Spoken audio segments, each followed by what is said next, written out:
Welcome, and yeah, time for a new episode. So today we're gonna look more about this bad boy to see how final steps coming along. Well, not final steps, there are always some steps left, but still some new steps are coming. And we're gonna look at the car itself. Things are about to happen. So yeah, you don't wanna miss out.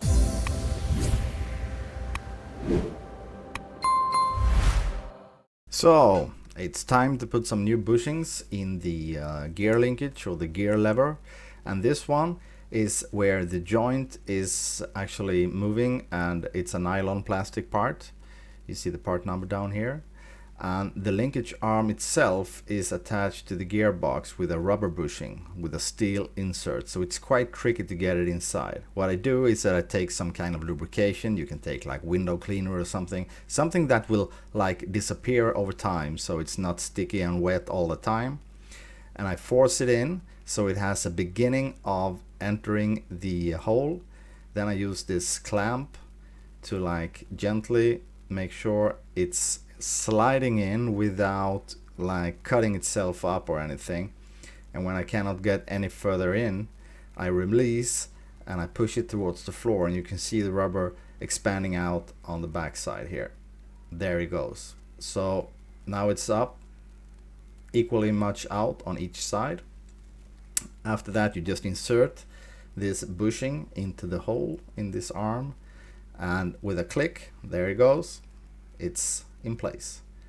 So a little bit of grease later on, we'll put this one ready for assembly. This seems to be a never-ending story. You all remember the gearbox episode where I put the paint on the gearbox and drilled the holes for the sensors and everything.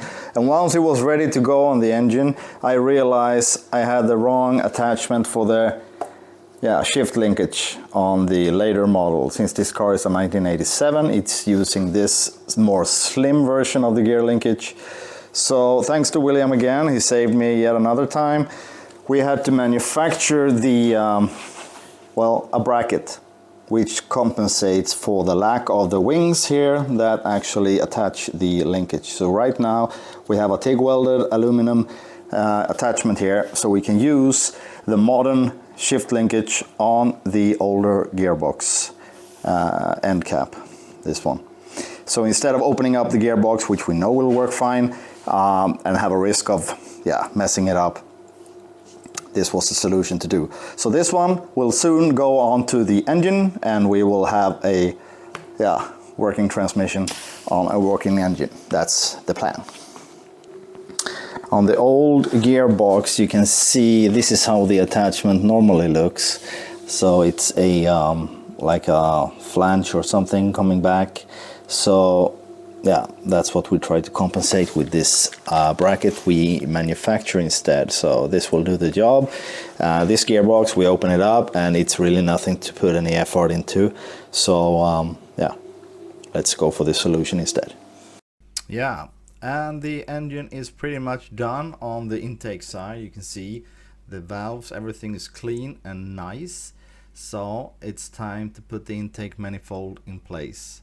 Everything is prepared. Yeah, and as you can see, I decided to go for the Alpina gray color on the intake manifold as well as the valve cover. I know this wasn't an option on the B9 3.5. It came on the later models, especially the E34. However, I think it's a unique and like typical Alpina color, so that's why I choose to do like this. Valve adjustments is gonna be made like this, at least in my opinion. First of all, you see to that the camshaft is pointing downwards, so you have the maximum play available. Then you take a 10mm tool and you open up the eccentric nose, this disc in the end. And you find there is a hole in one place of this disc, this eccentric disc, and you will be able to have a tool like this in the hole you can see here. So by moving this forward and back, you increase or decrease the play of the rocker arm. So at this point there is no play, and it should be 0.25 to 0.30 on a cold engine. So I'm using a 0.25 because you always get a little bit more than what it actually is. And when the camshaft is in the largest play area, you can adjust this disc until you have just enough play. I guess this is good. And then you tighten the nut to lock the eccentric disc. And yeah, it's not tight and it's not loose. So this is 0.25 and the play is just barely. And I normally do with a marker or something, I put a point on this one so I know which one I did and which one I didn't. Because at some point you need to turn the engine over to be able to reach the other ones which are in contact with the camshaft at this point. Alright, so to clarify and do it once more, you rotate the engine using a like a ratchet or something on the crank to make sure that you have no lift from the camshaft. It's on the lower end, on the back side. And once you have this in this position, you untighten the eccentric wheel, use this whatever tool you find suitable. I use this angular like needle, and you turn it until until you squeeze this 0.25 measure, and then you tighten it and make sure that you still have just enough play. And afterwards I mark with a marker so I know that this one is ready to go. A new gasket for the valve cover, always good to have so you don't have any leakage later on. And once it's in place, put the valve cover on top of it, smack it down, and use, of course, gold plated new nuts. That's perfect. Tighten, and remember, always tighten from the center and out so you don't have any collapsing gasket or something. So from center and out, and there it is.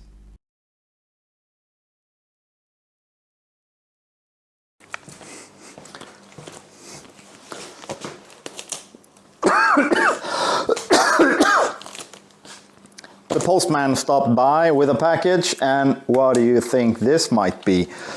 We unbox this baby and see what he came with today.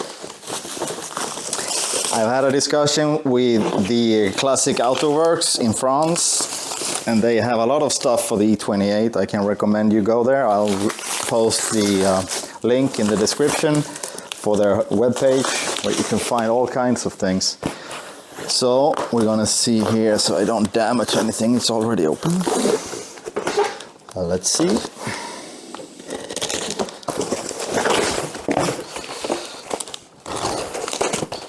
Here you go. Oh yeah. Here you see Classique Autowerks. Perfect. And they do have a lot of stuff for the classic BMWs. They even have a E21 Group 5 on the poster, on the leaflet. So what do you think this might be? I'm quite sure this is what we need to finalize the project.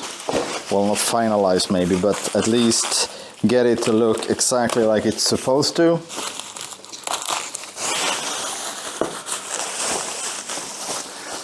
It's like being a kid on Christmas Eve, right?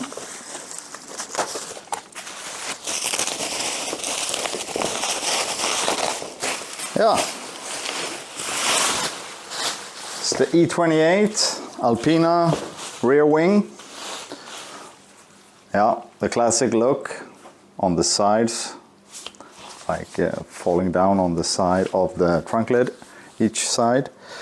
And this has also screws, so if we want to, we can drill holes in the trunk and put it tight and nice. And it's very flexible. It's the OEM replica.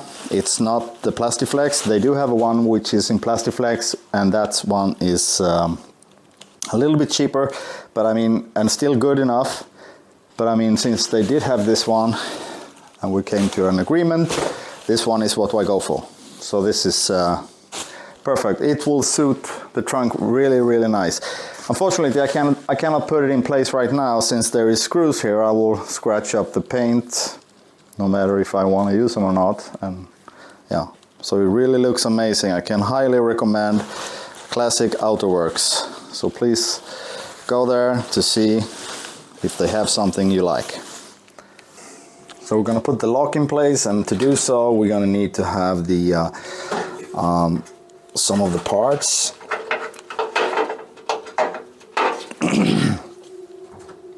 First of all, you're going to need this one, the lock itself, the mechanism.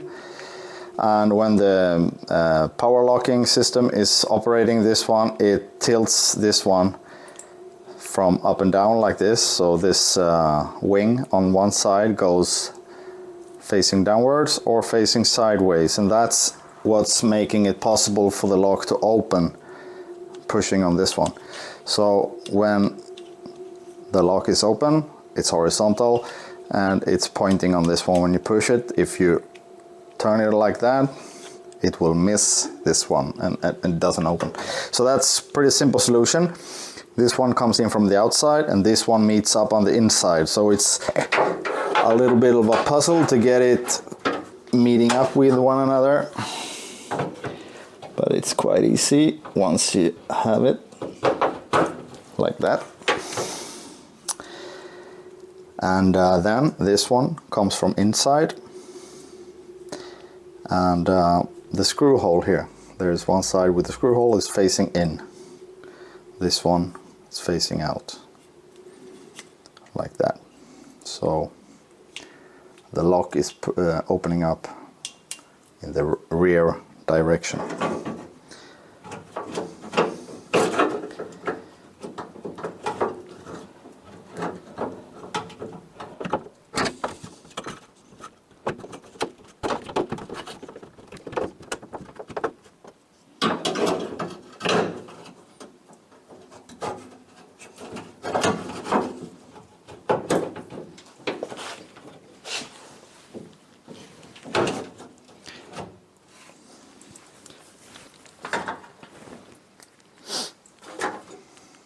Some M6 screws holding it in place.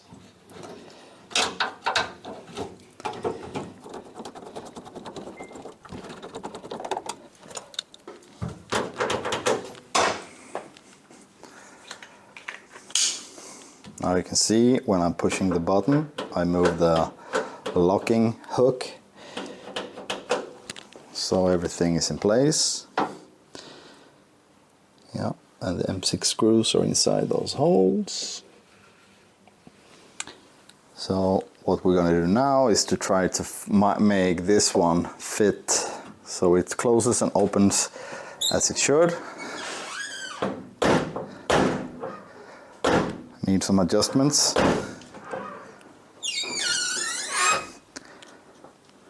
I know you've all been waiting, and so have I. The Alpina Decor is about to be put on the car, and I asked my buddy Patrik to help me out because he's working with this kind of stuff and has well, he's used to it. And yeah, it's about to get everything in a straight line, and you don't want to mess up any door gaps or anything. And I mean, you have one shot and one shot only, so but we nailed it. I can tell you, we nailed it. I think the outcome was amazing.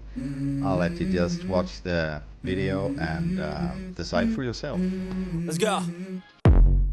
I wake up to a little bit of drool on my pillow, feel like it's gonna be a bad day. Yeah, I'm tired of shit and the coffee ain't hit yet, damn ain't that great. I don't wanna go to work cause my boss is a jerk and I'm not even that paid. I need a change in my life cause I don't feel alive and there's nothing that makes me happy. Hold my beer for a minute, I'm about to quit my job, cash in for a ticket. I'm going on a trip and I don't plan to visit. I'm gonna stay there till I feel like I'm winning, and this is just the beginning. I need a big change, help me feel like living. I need a big swing, home runs I'm hitting, and I'll never look back, moving on till I get it all. And we all got dreams, We all want things, but what you gonna do for it? How you gonna move for it? What you gonna be? Absolutely gorgeous. The stripe is on, and yeah, everything is where it's supposed to be. And I must say I'm very happy with the outcome. The color was amazing towards the blue color as well. I was a little bit undecided at first if I was going for the silver or the gold version of the decor, but well, let me know what you think. I guess the gold was the right way. Super. One thing to check off the list, and yeah, let's continue with the next one. So what do you think? Honest opinion, write in the comment section below. I mean, this decor is something they really managed to pull off back in the 80s. I mean, the B9 3.5 was originally a 528 with a 2.8 liter engine, and they bore this up to 3.5 liters and got it to 3.5, of course. And that's quite a task back in the days when you did the tuning in a more conventional way with the camshaft and everything. So that's really impressive. This is nothing like the original car, but still it is a, well, it's a look-alike, a replica, a tribute, call it what you want, fake, or whatever. So anyway, yeah, I think everything came out amazingly.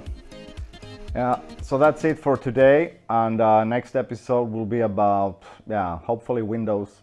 We have the time set for the Übermeister to put the windows in place, and I will shoot everything about that. Could be good for you guys who like to insert the rear and the front window on a car like this. And we're gonna start with the interior as well. So that's gonna be a big job, but still it's gonna be great because it's really gonna lift everything up, and you're gonna see more or less complete inside when everything is put in place, and that's really what we're looking for. So we already cracked the timeline for this build. We said 3 to 5 months, and we're already at 6 months. Of course, doing the videos and explaining what you're doing while you're doing it, that's always something that will consume more time than just building and let the creative mind take, yeah, do its thing. So anyway, yeah, soon a new episode, and between that we will do also a Swedish episode where we will make a little trip with the red car. So hopefully that's in the next few days. See you then.